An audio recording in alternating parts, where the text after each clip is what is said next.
Physical properties हो गई। अब बात करते हैं हम केमिकल प्रॉपर्टीज की। केमिकल प्रॉपर्टीज पे जाने से पहले भाई समझो कि आपके पास में जो मेटल्स और नॉन मेटल्स हैं इनका नेचर किस तरीके का होता है। तो कोई भी एक मेटल ले लेते हैं अगर हम, से आई टेक सोडियम। सोडियम का एटॉमिक नंबर होता है 11। इस हिसाब से सोडियम के पास में इलेक्ट्रॉनिक कन्फिग्रेशन को करें तो ये हो जाता है 281। मतलब इसके आउटरमोस्ट शेल में एक इलेक्ट्रॉन है। क्या है आपके पास में आउटरमोस्ट शेल में एक इलेक्ट्रॉन। अब आपने 9th में वैलेंसी किया हुआ है, so it's easy for sodium to lose 1 electron. इसलिए सोडियम क्या करता है, सोडियम एक इलेक्ट्रॉन को लूज करेगा। ये करेगा, इलेक्ट्रॉन को लूज करेगा। और जब लूज करा तो भाई पहले सोडियम के पास थे 11 negative charges and 11 positive charges, इस कारण से वो न्यूट्रल था। बट जब उसने लूज किया तब उसके पास में रह गए 10 negative charges but 11 positive charges, those are proton. इस कारण से अब ये न्यूट्रल ना होके इस पे क्या आ गया, पॉजिटिव चार्ज आ गया। क्या आ गया, सोडियम के पास में पॉजिटिव चार्ज आ गया, राइट।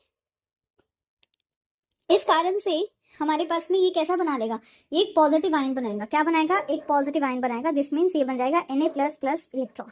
ऐसी अगर मैं पोटेशियम की भी बात करूं, पोटेशियम इसके एक इलेक्ट्रॉन को लूज करेगा। आउटर मोस्ट शेल में एक इलेक्ट्रॉन होता है आपके पास में, तो इसने भी इलेक्ट्रोपॉजिटिव आयन बनाया। जरूरी नहीं है एक ही को लूज करेंगे भाई। आप मैग्नीशियम को ले लो, ये तो हमने पहला ग्रुप लिया था। आप मैग्नीशियम को ले लो या आप कैल्शियम को ले लो।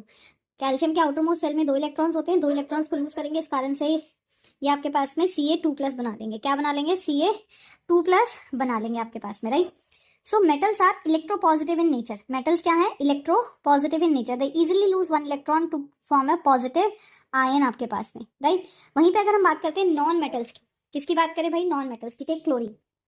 क्लोरीन के एटॉमिक नंबर है 17। इलेक्ट्रॉनिक कन्फिग्रेशन की बात करो आपके पास में, सो इलेक्ट्रॉनिक कन्फिग्रेशन इज 287।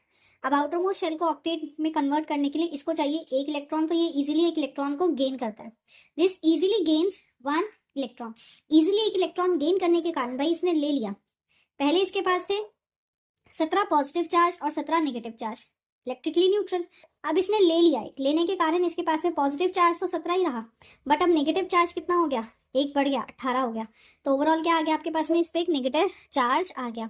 तो जो नॉन मेटल्स हैं आपके पास में वो इलेक्ट्रॉन्स को गेन करते हैं, गेन करने के कारण वो एक नेगेटिव आयन बना लेते हैं। जैसे क्लोरीन ने एक इलेक्ट्रॉन लिया, इसने बना लिया Cl-, या अगर हम सल्फर भी ले लें, इलेक्ट्रॉन लेता है 2 इलेक्ट्रॉन लिए, बना लेता है S2-।